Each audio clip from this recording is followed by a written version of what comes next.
ආයුබෝවන් සුබ දවසක් කියලා පිළිගන්නවා ශ්‍රී ලංකා නෝෆන්ස් YouTube channel එකට.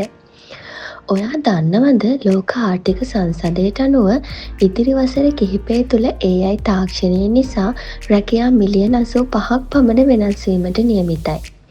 2026 වෙද්දී ලංකාවටත් මේ බලපෑම තදින්ම දැනෙන්න පටන් ගන්නවා. අද අපි කතා කරන්නේ AI නිසා අනතුරේ තියෙන රැකියා මොනවාද සහ ඔබ බිය නොවී මේ රැල්ලෙන් ගොඩ යන්න අලුතින් හදාගන්න ඕන කුසලතා මොනවද කියලා. වීඩියෝ එක අවසානයේ වෙනකම් බලන්න, මොකද අනාගතයේ ලොකුම පඩි ගන්න පුළුවන් රැකියාව ගැන මම අවසානයේදී කියනවා. පළමුවෙන්ම අපි බලමු AI නිසා වැඩිපුරම වෙනස් වෙන්න පුළුවන් රැකියා මොනවද කියලා. මේවා සම්පූර්ණයෙන්ම නැති වෙන්නේ නැති වුණත් සේවකයන් ප්‍රමාණය ගොඩක් අඩු වෙන්න පුළුවන්. පළවෙනි එක තමයි data entry සහ පරිපාලන රැකියාව. දත්ත ඇතුළත් කිරීමේ සහ ලිපිගොනු පවත්වාගෙන යාමේ කටයුතු දැන් AI මගින් ක්ෂණිකව සිදු කරනවා. දෙවෙනි එක පාරිභෝගික සේවා. සරල ගැටලු විසඳීමට දැන් පාවිච්චි කරන්නේ AI chatbots. මේ නිසා සාම්ප්‍රදායික කෝල් සෙන්ටර් රැකියා අඩු වෙන්න පුළුවන්. තුන්වෙනි එක තමයි මූලික ග්‍රැෆික් ඩිසයින් සහ කන්ටෙන්ට් රයිටින්. සරල ලෝගෝ එකක් හෝ ලිපියක් ලිවීමට ChatGPT, Midjourney වැනි මෙවලම් නිසා ඉල්ලුම වෙනස් වී තියෙනවා. හතරවෙනි එක තමයි ගණකාධිකරණ සහ බැංකු ක්ෂේත්‍රයේ සමහර අංශ. සරල ගණනය කිරීම සහ වාර්තා සැකසීම් දැන් ස්වයංක්‍රීයයි.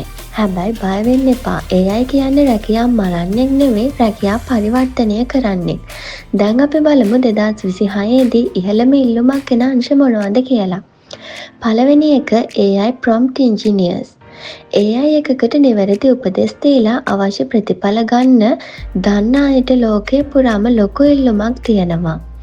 දෙවෙනි එක AI ආචාර ධර්ම සහ නීති විශේෂඥයෙක්.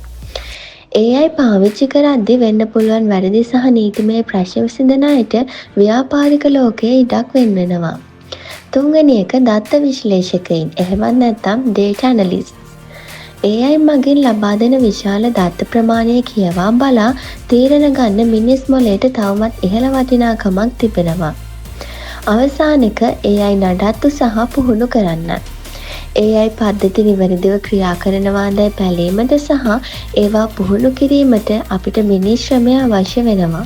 දැන් වැදගත්ම දේ 2026 දී ඔබ රිප්ලේස් නොවී ඉන්නේ කොහොමද කියන එක. ඉතින් ඒ සඳහා ඔයාට මෙන්න මේ කියන ස්ටෙප්ස් ටික අනුගමනය කරන්න පුළුවන්.